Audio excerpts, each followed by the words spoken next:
আজকের আলোচনার বিষয় উদ্ধব সন্দেশ। উদ্ধব সন্দেশ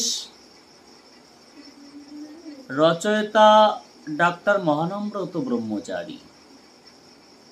ডক্টর মহানম্রত ব্রহ্মচারীর এই উদ্ধব সন্দেশ যারা শ্রবণ করেছেন বা পাঠ করেছেন তারা অবশ্যই জানেন ভগবান শ্রীকৃষ্ণ ব্রজের খবর বহুদিন হলো নিত না। ভগবান যখন ব্রজধাম ছেড়ে মথুরায় এসে থাকতেন, তারপরে দ্বারকায় এসেছিলেন, জরাসিন্ধু অনেকবার ব্রজধামে আক্রমণ করেছিলেন। ভগবান শ্রীকৃষ্ণ একবারও ব্রজে যাননি, একবারও বৃন্দাবনে যাননি। তার কারণ ছিল তিনি জানতেন যে জরাসিন্ধু যদি জানতে পারে যে ব্রজধাম বৃন্দাবন ধাম সব থেকে আমার নিকটতম,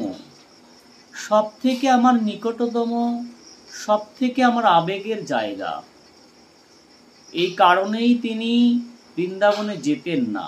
তিনি জানতেন যদি আমি বৃন্দাবনে যাই তাহলে জরাসিন্ধু ওখানে আক্রমণ করতে পারে, এই কারণেই তিনি বৃন্দাবন যেতেন না। উদ্ধবের মধ্য দিয়ে ব্রজপ্রেমকে উদ্ঘাটন করার জন্য তিনি সংবাদ পাঠালেন উদ্ধবকে বললেন,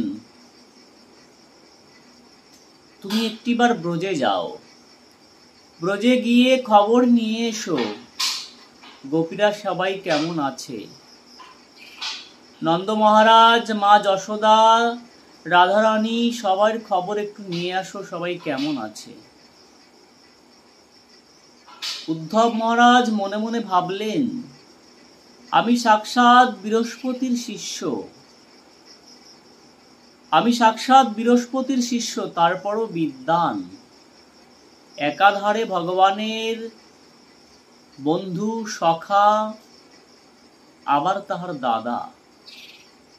উদ্ধবের মনে এই অহংকার ছিল।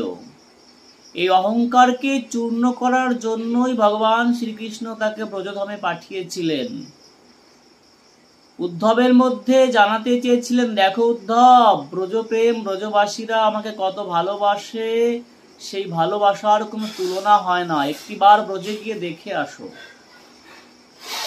উদ্ধব মহারাজ যখন ভগবান শ্রীকৃষ্ণ নিজ হস্তে সাজিয়ে দিলেন উদ্ধবকে, একদম রূপে গুণে দেখতে হুবহু ভগবান শ্রীকৃষ্ণর মতোই দর্শনধারী মনে হচ্ছে। তদ্রূপ ভগবান শ্রীকৃষ্ণ যখন উদ্ধবকে সাজিয়ে দিয়ে ব্রজে পাঠালেন, যখন রথখানি ব্রজে গিয়ে পৌঁছালেন, গোপীরা দেখে ভাবছে কৃষ্ণের বেশে, কৃষ্ণের রথে কে এসেছেন, কিন্তু তিনি তো কৃষ্ণ নন। দেখুন, ব্রজপ্রেমের মহিমা জগতে খুবই বিরল। ব্রজপ্রেমের মহিমা জগতে খুব